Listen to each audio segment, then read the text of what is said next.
পতনের মুখে ইরানে অর্ধ শতাব্দী ধরে টিকে থাকা ইসলামী বিপ্লব, গ্রিনল্যান্ড ও ন্যাটোর বিলুপ্তি হতে যাচ্ছে দ্রুত। সিরিয়ায় তীব্র যুদ্ধ ছড়িয়ে পড়েছে সিরিয়ান আর্মি ও কুর্দি বাহিনীর মধ্যে। পাকিস্তান সেনাপ্রধানের সাথে বৈঠক বাংলাদেশ বিমান বাহিনী প্রধানের। F-17 ফাইটার জেট কেনার খবর এবার আল জাজিরা সহ আন্তর্জাতিক গণমাধ্যমে। মে মাসের যুদ্ধে ভারতের বিমানবাহী রণতরীতে আক্রমণের সিদ্ধান্ত নিয়েছিল পাকিস্তান, অল্পের জন্য রক্ষা। ইউক্রেনে ধ্বংসাত্মক হাইপারসনিক মিসাইল হামলা রাশিয়ার। ইয়েমেন ঘিরে মুখোমুখি সৌদি আরব ও সংযুক্ত আরব আমিরাত।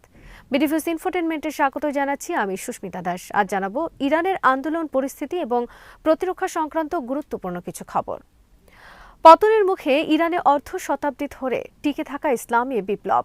ভেনেজুয়েলায় যুক্তরাষ্ট্রের আগ্রাসনের পর এবার রেজিম চেঞ্জ বা সরকার পতন ঘটতে পারে ইরানে। ইসলামী সরকারের পতন ঘটিয়ে বসানো হতে পারে যুক্তরাষ্ট্র ও ইসরায়েলের প্রতি অনুগত সরকার। ইরানে বর্তমানে সরকার বিরোধী আন্দোলন তুঙ্গে। বৃহস্পতিবার থেকে দেশটিতে বন্ধ করে দেওয়া হয়েছে ইন্টারনেট সংযোগ। শুক্রবার পর্যন্ত তীব্র আন্দোলন ছড়িয়ে পড়েছে রাজধানী তেহরান সহ কমপক্ষে 16টি শহরে।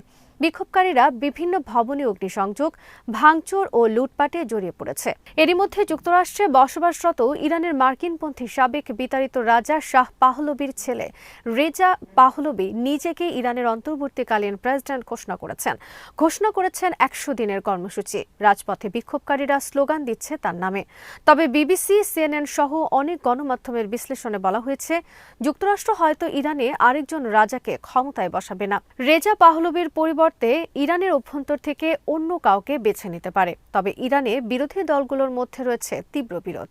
অনেকের আশঙ্কা, ভেনেজুয়েলার মতো ইরানের প্রেসিডেন্ট মাসুদ পেজিশকিয়ান বা সুপ্রিম লিডার আয়াতুল্লাহ খামেনিকে ট্রাম্প তুলে না আনলেও সেখানে ভিন্ন উপায়ে রেজিম চেঞ্জ করতে পারেন। ইরানের সরকার বিরোধী বিদ্রোহীদের ব্যাপকভাবে উস্কে দিয়ে সেখানে সরকারের পতন ঘটাতে যাচ্ছে ট্রাম্প প্রশাসন। শুক্রবার ডোনাল্ড ট্রাম্প বলেছেন, ইরানের নিরাপত্তা বাহিনী যদি বিক্ষোভকারীদের হত্যা করে তাহলে ইরানে আক্রমণ করা হবে। জবাবে ইরানের supreme leader Ayatollah Ali Khamenei বলেছেন, ট্রাম্পের উচিত নিজ দেশের সমস্যার প্রতি মনোযোগ দেওয়া। আর ইরান সরকার পশ্চিমাদের মদতদাতা বিক্ষোভকারীদের কাছে নিজেদের সমর্পণ করবে না। তারা বিক্ষোভ করছে ট্রাম্পকে খুশি করার জন্য। ইরানে যুক্তরাষ্ট্রের দীর্ঘ অবরোধের পর সর্বশেষ ইসরায়েলের বিরুদ্ধে যুদ্ধে সার্বিকভাবে শোচনীয় অবস্থার মধ্যে পড়েছে দেশটি। অর্থনৈতিক অবস্থা অনেকটা লণ্ডভণ্ড। জিনিসপত্রের আকাশচুম্বী দাম কেন্দ্র করে প্রায় 1 মাস ধরে বিক্ষোভ চলছে দেশজুড়ে। সর্বশেষ 3 বছরের মধ্যে এটি সবচেয়ে বড় বিক্ষোভের ঘটনা ইরান জুড়ে। 1979 সালে ইমাম খোমেনির নেতৃত্বে ইরান বিপ্লবের পর থেকে দেশটিতে ইসলামী শাসন ব্যবস্থা প্রতিষ্ঠিত। ইরানে ইসলামী বিপ্লবের পর ইরাক সহ মধ্যপ্রাচ্যের, বিশেষ করে আরব দেশগুলোর ঘোরতর শত্রুতে পরিণত হয় ইরান। ইসলামী বিপ্লবেের পর থেকে আরব দেশগুলোর বাইরে ইরানের সবচেয়ে বড় শত্রুতে পরিণত হয় ইসরায়েল ও যুক্তরাষ্ট্র। প্রায় অর্ধ শতাব্দী কাল ধরে ইরাক ও ইসরায়েলের সাথে যুদ্ধসহ তীব্র বিরূপ পরিস্থিতির মধ্যেও টিকেছিল ইরানের ইসলামী বিপ্লব। তবে এবার সম্ভবত এর অবসান হতে পারে যুক্তরাষ্ট্র ইসরায়েলের সমন্বিত ষড়যন্ত্রের মুখে। হামাসের সাথে বর্তমানে ধ্বংস হয়ে গেছে ইরানের মিলিশিয়া বাহিনী হিজবুল্লাহ। 1979 সালের পর ইরান আর এত বড় চ্যালেঞ্জের মুখোমুখি হয়নি। 1979 সালে ইরান বিপ্লবের প্রতিপক্ষ ছিল সরাসরি যুক্তরাষ্ট্র। ইমাম খোমেনির নেতৃত্বে যুক্তরাষ্ট্রের পদলেহী রেজা শাহ পাহলবি সরকারের পতন ঘটেছিল। সেই থেকে যুক্তরাষ্ট্র শত্রুতা করে আসছে ইরানের বিরুদ্ধে। তারা প্রথমে ইরাকের সাদ্দাম হোসেনকে লেলিয়ে দেয় এবং টানা 9 বছর ধরে চলে ইরান ইরাক যুদ্ধ। এরপর যুক্তরাষ্ট্র ইসরায়েলকে লেলিয়ে দিয়েছে ইরানের বিরুদ্ধে। ইসরায়েল ইরানের বিরুদ্ধে যুদ্ধ, নাশকতা, গুপ্ত হত্যা সহ সব ধরনের ষড়যন্ত্র চালিয়ে যাচ্ছে ইরানের ইসলামী বিপ্লবী সরকারকে উৎখাত করে যুক্তরাষ্ট্র ও ইসরায়েলপন্থী সরকার ক্ষমতায় বসানোর জন্য। গত বছর মে মাসে ভারত-পাকিস্তান যুদ্ধের সময় পাকিস্তান ভারতের বিমানবাহী রণতরীর ওপর প্রেসিশন গাইডেড মিসাইল হামলার পরিকল্পনা করেছিল। ভারতীয় গোয়েন্দা সংস্থায় খবর পাওয়ার সঙ্গে সঙ্গে তাদের বিমানবাহী রণতরী INS বিক্রান্ত আরব সাগর থেকে প্রত্যাহার করে নেয়। পাকিস্তান আর্মির সূত্র উল্লেখ করে শুক্রবার টাইমস অফ ইসলামাবাদ প্রকাশ করেছে এই খবরে বলা হয়, 22 এপ্রিল কাশ্মীরের পেহলগামে সন্ত্রাসী হামলার পর ভারত পাকিস্তানের বিরুদ্ধে হামলার পরিকল্পনা করে। এর অংশ হিসেবে তারা এপ্রিল মাসেই উত্তর আরব সাগরে মোতায়েন করে তাদের একমাত্র নিজস্ব তৈরি বিমানবাহী রণতরী INS বিক্রান্ত। পাকিস্তানের করাচি ও গোয়াদর বন্দর থেকে 600 কিলোমিটার দূরে উত্তর আরব সাগরে ভারত এই রণতরী মোতায়েন করে পাকিস্তানের বিরুদ্ধে তাদের নৌশক্তির শ্রেষ্ঠত্ব প্রমাণ ও চাপ সৃষ্টির লক্ষ্যে। পরবর্তীতে মে মাসে যখন ভারত পাকিস্তানের কাশ্মীরে বিমান হামলা চালায় তখন পাকিস্তানের তাৎক্ষণিক পাল্টা জবাবে ভেঙে পড়ে ভারতের প্রতিরক্ষা ব্যবস্থা। এ সময় পাকিস্তান আর্মি পরিকল্পনা নেয় ভারতের বিক্রান্ত নামক বিমানবাহী রণতরীতে আক্রমণ পরিচালনার, কিন্তু ভারত দ্রুত তাদের রণতরী তখন সেখান থেকে সরিয়ে নেয়। যদি ভারত সেটি সরিয়ে না নিত এবং পাকিস্তান হামলা পরিচালনা করত তাহলে যুদ্ধ ভিন্ন দিকে মোড় নিতে পারত বলে উল্লেখ করেছে টাইমস অফ ইসলামাবাদ। সাধারণত যুক্তরাষ্ট্র যখন কোথাও বিমানবাহী রণতরী মোতায়েন করে তখন তার সাথে থাকে সাবমেরিন, একাধিক ডেস্ট্রয়ার, মিসাইল ক্রুজার সহ আরও অনেক শক্তিশালী রণতরী। এসব রণতরীতে থাকে শক্তিশালী এয়ার ডিফেন্স সিস্টেম, যাতে শত্রুর আক্রমণ থেকে প্রতিহত করতে পারে বিমানবাহী রণতরীকে। কিন্তু ভারত তখন উত্তর আরব সাগরে তাদের বিমানবাহী রণতরী মোতায়েন করলেও সেটি সুরক্ষায় কেবলমাত্র ডেস্ট্রয়ার ও ফ্রিগেট মোতায়েন করা হয়েছিল। সমর বিশ্লেষকরা বলেছেন এইসব ডেস্ট্রয়ার ও ফ্রিগেট পাকিস্তানের প্রেসিশন মিসাইল হামলা প্রতিহত করার জন্য উপযুক্ত ছিল না। 2022 সালে ভারত সার্ভিসে যুক্ত করে তাদের নিজস্ব তৈরি প্রথম বিমানবাহী রণতরী INS বিক্রান্ত। বৃহস্পতিবার রাওয়ালপিন্ডিতে পাকিস্তান সেনাপ্রধান ফিল্ড মার্শাল জেনারেল আসিম মুনিরের সাথে সাক্ষাৎ করেছেন সফররত বাংলাদেশ বিমান বাহিনী প্রধান air vice marshal Hasan Mahmud Khan. বৈঠকে তারা আঞ্চলিক নিরাপত্তা এবং পাকিস্তান বাংলাদেশ প্রতিরক্ষা সম্পর্ক জোরদার করার উপায় নিয়ে আলোচনা করেছেন বলে জানিয়েছে পাকিস্তান আর্মির জনসংযোগ বিভাগ ISPR। এর আগে বাংলাদেশ বিমান বাহিনী প্রধান সাক্ষাৎ করেছেন পাকিস্তান বিমান বাহিনী ও নৌবাহিনী প্রধান সহ উচ্চপদস্থ সেনা কর্মকর্তাদের সাথে। এসব বৈঠকে আলোচনা হয়েছে পাকিস্তান থেকে বাংলাদেশের JF-17 ফাইটার জেট কেনা সহ প্রতিরক্ষা সহযোগিতা বিষয়। এদিকে পাকিস্তান থেকে বাংলাদেশের JF-17 যুদ্ধ বিমান ক্রয়ের প্রস্তাব নিয়ে এবার খবর প্রকাশ করেছে আল জাজিরা অনলাইন। এতে বলা হয়েছে দ্রুত এ বিষয়ে চুক্তি হতে পারে বাংলাদেশের সাথে। বাংলাদেশ পাকিস্তান থেকে যুদ্ধ বিমান কেনার ফলে দক্ষিণ এশিয়ায় এর প্রভাব নিয়ে আলোচনা করা হয়েছে আল জাজিরার প্রতিবেদনে।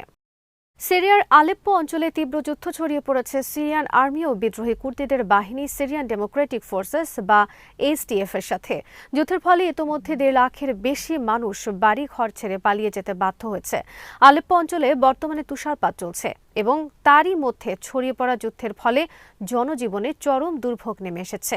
1 দশকের বেশি গৃহযুদ্ধের পর জনগণ একটু শান্তির নিঃশ্বাস ফেলেছিল, কিন্তু আবার দেশটিতে শুরু হলো বড় ধরনের যুদ্ধ। কুর্দি বাহিনী SDF ছিল যুক্তরাষ্ট্রের সমর্থিত একটি বাহিনী। এছাড়া সিরিয়ার উত্তরে কুর্দিদের আরেকটি বাহিনী স্বাধীন কুর্দিস্তান বা PKK বাহিনী নামে আরেকটি বাহিনী রয়েছে। গত বছর ডিসেম্বর আহমেদ আল শারার নেতৃত্বে সিরিয়ার বাশার আল আসাদের পতন ঘটার পর সিরিয়ার প্রায় সব বিদ্রোহী বাহিনী আত্মসমর্পণ করে এবং নতুন সরকারকে সহযোগিতা করে, কিন্তু কুর্দি বাহিনী SDF নতুন সরকারের সাথে যোগ না দিয়ে কুর্দিদের জন্য আলাদা দেশ প্রতিষ্ঠার লক্ষ্যে যুদ্ধ চালিয়ে যাওয়ার ঘোষণা দেয়। সম্প্রতি তারা আলেপ্পো অঞ্চলে মানুষদের জোর করে সরকার বিরোধী যুদ্ধে যোগ দিতে বাধ্য করে। সাধারণ মানুষকে যুদ্ধে যোগ দিতে বাধ্য করার জন্য অনেককে হত্যা করে তারা ভীতি ছড়িয়েছে বিভিন্ন এলাকায়। এই অবস্থায় সিরিয়ার নতুন সরকার তাদেরকে আলটিমেটাম দেয় যুদ্ধ বন্ধ ও আত্মসমর্পণের জন্য, কিন্তু তারা সরকারের আহ্বানে সাড়া না দেওয়ায় সিরিয়ান আর্মি বৃহস্পতিবার থেকে তাদের বিরুদ্ধে হামলা শুরু করেছে। ইয়েমেন ঘিরে সৌদি আরব সংযুক্ত আরব আমিরাত বর্তমানে মুখোমুখি অবস্থানে। বুধবার সৌদি আরব বলেছে সংযুক্ত আরব আমিরাত ইয়েমেনের বিদ্রোহী নেতা আদ্রিয়াস আল জুবাইদাকে সোমালিল্যান্ডে পাচার করে দিয়েছে। তাকে প্রথমে গোপনে আবুধাবিতে আনা হয়, এরপর তাকে সোমালিল্যান্ডে পাচার করা হয়েছে। অপরদিকে আদ্রিয়াসের দলের একজন নেতা বলেছেন তাকে সৌদি আরবে বন্দী রাখা হয়েছে। আদ্রিয়াস জুবাইদা হল ইয়েমেনের দক্ষিণে সাউদার্ন ট্রানজিশন কাউন্সিল বা STCর নেতা। এই গ্রুপটি ইয়েমেনের সৌদি সমর্থিত সরকারের বিরোধী। তাদেরকে অস্ত্র সহায়তা দিয়ে থাকে সংযুক্ত আরব আমিরাত। 1 সপ্তাহ আগে সংযুক্ত আরব আমিরাত তাদেরকে জাহাজ ভর্তি অস্ত্র খালাসের সময় হামলা করে সৌদি আরব। এই হামলার কথা গোটা বিশ্বের সামনে প্রকাশ করে সৌদি আরব, জানায় সংযুক্ত আরব আমিরাত ইয়েমেনের বিদ্রোহী বাহিনীকে অস্ত্র দিচ্ছে। এরপর বুধবার সৌদি আরবের অভিযোগের পর মধ্যপ্রাচ্যে অস্বস্তিকর অবস্থা বিরাজ করছে ইয়েমেন ঘিরে দেশ দুটির বিরোধী অবস্থান ঘিরে। অথচ 2015 সালে সৌদি আরবের নেতৃত্বে ইয়েমেনে হুথি আর্মির বিরুদ্ধে যুদ্ধ শুরুর সময় সৌদি আরবের অন্যতম মিত্র দেশ ছিল সংযুক্ত আরব আমিরাত। বর্তমানে দেশ দুটি ইয়েমেন ঘিরে সম্পূর্ণ বিরোধী অবস্থানে চলে গেছে। যুক্তরাষ্ট্রের প্রেসিডেন্ট ডোনাল্ড ট্রাম্প শুক্রবার আবারও বলেছেন গ্রিনল্যান্ড তিনি দখল করবেন। যদি আলোচনার মাধ্যমে সম্ভব না হয় তাহলে শক্তি প্রয়োগ করা হবে। তিনি বলেন, আমরা যদি এটি দখলে না নিই তাহলে রাশিয়া এবং চীনের দখলে চলে যাবে এটি। আর রাশিয়া ও চীনের বিরুদ্ধে নিরাপত্তা নিশ্চিত করার জন্য আমাদের এই দ্বীপটি দখলে নিতে হবে।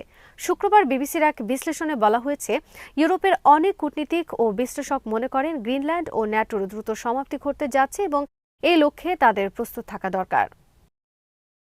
ইউক্রেনে অরিশনিক হাইপারসনিক মিসাইল হামলা চালিয়েছে রাশিয়া।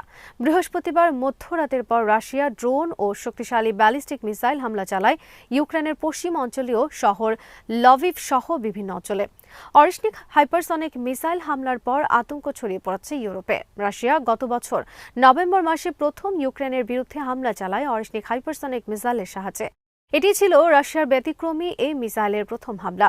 এক সপ্তাহ আগে রাশিয়া এই মিসাইল সিস্টেম মোতায়েন করে বেলারুশে। এই মিসাইল পারমাণবিক ও প্রচলিত উভয় বোমা বহন করতে পারে। একটি মিসাইল বেশ কয়েকটি মিসাইল বহনে সক্ষম এবং একই সাথে ভিন্ন ভিন্ন লক্ষ্যবস্তুতে হামলা চালাতে পারে।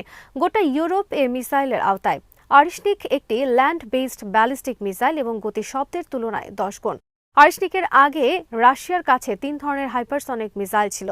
এগুলো হলো গ্রাউন্ড বেসড অ্যাভানগার্ড, বিমান নির্ভর কিনঝাল এবং রণতরী নির্ভর জার্কন। এবার রাশিয়া ল্যান্ড বেসড আরেকটি হাইপারসনিক মিসাইল উদ্ভাবন করল, যার নাম অরিশনিক। আজ এখানেই শেষ করছি। সমরাস্ত্র, প্রতিরক্ষা, কূটনীতির নানা তথ্য জানতে চোখ রাখুন বিডিভিউজ ইনফোটেনমেন্টে। চ্যানেলটি ভালো লাগলে সাবস্ক্রাইব করুন। সংযুক্ত থাকুন আমাদের ফেসবুক পেজে।